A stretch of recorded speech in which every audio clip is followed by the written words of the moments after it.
Como disse a vocês, vou precisar falar pouco, porque senão a minha garganta desaparece.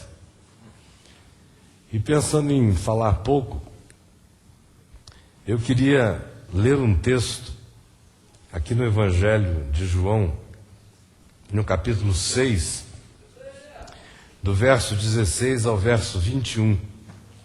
João, capítulo 6, do verso 16 ao verso 21. É um texto singelo. Jesus está acabando de multiplicar pães na região de Tiberíades.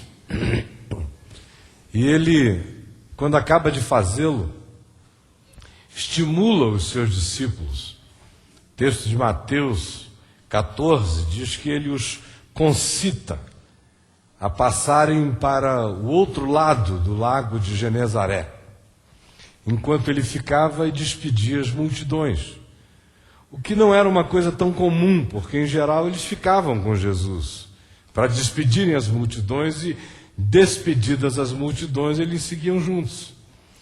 Mas nesse dia, de um modo muito peculiar, Jesus pediu que eles fossem, porque ele queria ficar só, para trás. E ele mesmo queria e desejava despedir o povo. De modo que eles entraram num barco, e pela leitura que nós vamos fazer, dá para perceber no verso 21, que deixaram um barquinho para trás, possivelmente um barco reserva, na expectativa de que quando Jesus tivesse terminado o que desejava fazer e tivesse despedido as multidões, ele mesmo apanhasse aquele barco e fosse remando para o outro lado, como também seria natural. Esse é o contexto. Agora olha aqui o texto. Ao descambar o dia, os seus discípulos desceram para o mar e, tomando um barco, passaram para o outro lado rumo a Cafarnaum. Já se fazia escuro e Jesus ainda não viera ter com eles. E o mar começava a empolar-se, agitado por vento rijo que soprava. Tendo navegado uns 25 a 30 estádios, eis que viram Jesus andando por sobre o mar, aproximando-se do barco, e ficaram possuídos de temor. Na narrativa de Mateus diz que eles chegaram a dizer: é um fantasma. Mas Jesus lhes disse: sou eu, não temais. Então eles de bom grado o receberam, e logo o barco chegou ao seu destino. Eu acabei de dizer a vocês que no dia 10 de janeiro passado, nós vivemos lá em casa uma experiência muito forte, onde a minha mulher e os meus filhos, por um momento, ficaram com a certeza de que eu partiria daqui para o Senhor. Durante algumas horas eles ficaram com esse prognóstico médico, de uma coisa aparentemente absurda, mas que aconteceu. E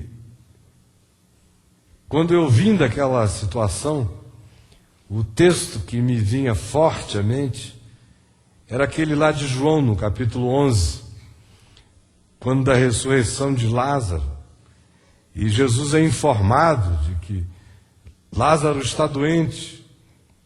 As irmãs dele mandam pedir que Jesus venha, porque em chegando, a expectativa delas é de que ele simplesmente curasse o amigo.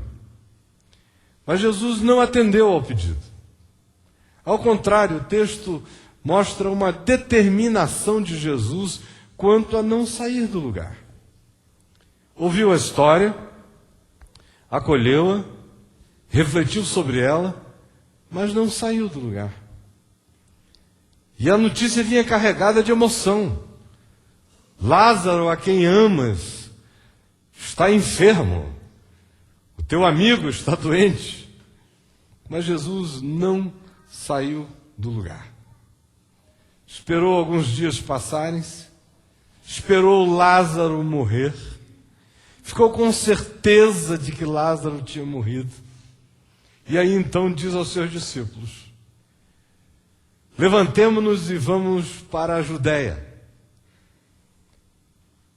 Nosso amigo Lázaro morreu, mas eu vou despertá-lo. E aí surge uma conversa entre ele e os discípulos. E nessa conversa ele diz a seguinte frase: o nosso amigo Lázaro morreu e eu muito me alegro de que lá não estivesse. Essa que é uma frase interessante, que choca a cabeça da maioria de nós. Porque nós temos uma ideia de um Deus aflito e apressado, à semelhança das nossas melhores paternidades.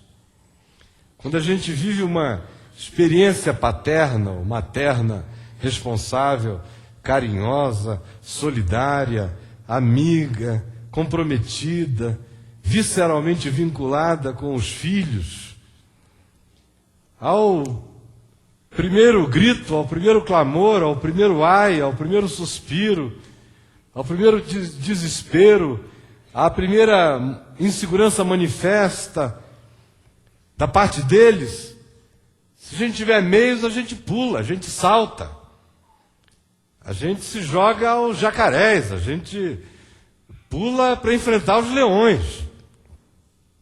A gente não quer que eles fiquem no sobressalto. A gente não admite que eles tenham alguma dúvida a nosso respeito. De que tendo nos informado de sua dificuldade, nós não tenhamos feito nada, como pai ou como mãe. Então existe uma culpa latente junto com o nosso amor paterno-materno. Muito grande. Então a gente ama. Mas além do amor, existe culpa. Uma culpa enorme. Um medo de ser interpretado como quem não ama. Uma vontade desesperadora de sair correndo, de pegar e de juntar. E eu fiz isso milhares de vezes na vida com os filhos. Especialmente com o meu filho que partiu, o Lucas, que de todos, se eu somar todas as travessuras de todos, os outros 3 não me deram metade dos sustos e do trabalho que o Lucas deu sozinho. Mas quantas e quantas vezes, desde pequeno, sumir no mar, 2 anos e meio de idade, em Rio das Ostras, sair correndo assim, aquela onda enorme, e aquele gordinho correndo na direção da onda, e eu, quando vi, atrás a onda, pegou o garoto, ele sumiu nas espumas. O tempo para. Você não sabe o que faz. Aquela angústia. Meu Deus, desespero, Jesus, Jesus, Jesus. Aí de repente aparece só aquele cucurutinho preto no meio das espumas, longe. Aí você vai igual um desesperado. Pega o cara pelo cabelo, puxa. Ele te olhando ali.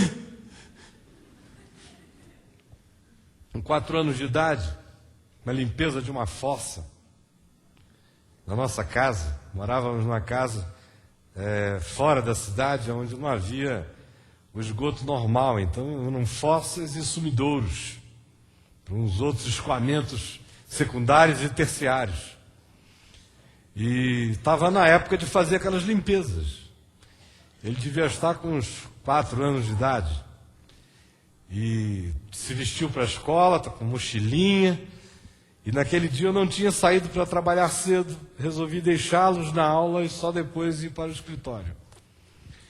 E aí almoçamos, eu deitei numa rede, disse, vou tirar uma sonequinha gostosa aqui, antes de levá-los para a escola. Aí fiquei ali, aquela coisa de nortista, né? Embala para lá, nheco, nheco, nheco, nheco. Aí eu vou sendo hipnotizado pela rede, quase dormindo, quando eu ouço aquela coisa assim, Aí eu abri os olhos, a Juju, minha filha mais nova, estava sentadinha, bem na minha frente, com 2 anos de idade, rindo, assim. Aí eu falei, foi você que fez? Ela só rindo.